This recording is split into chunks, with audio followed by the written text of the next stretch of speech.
dạy đạp ca kê hà liều kính năng lấy khổ trả đau cần na cây lê khá bố rái nay câu dạy đạp ca kê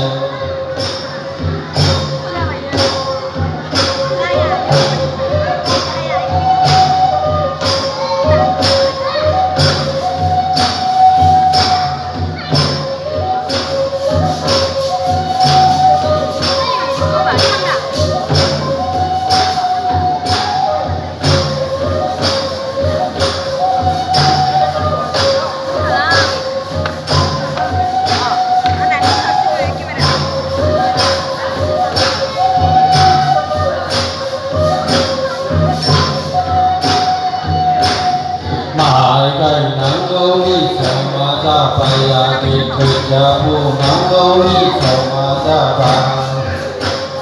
mà cây nắng gấu đi sầu mà ra bay à thì thịt cha bu nắng gấu đi sầu mà ra bay để quỳ sát nào thì cái đến mai ăn à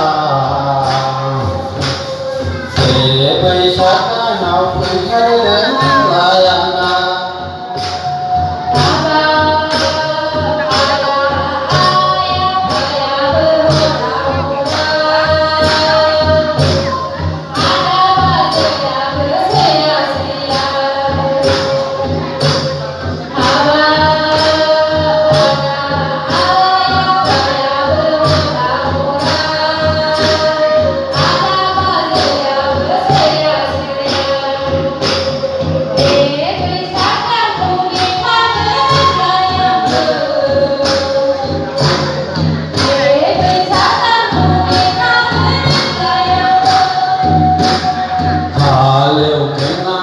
khổ đã đau cần na cây lê khá bố rái nay câu dạy đạp ca kê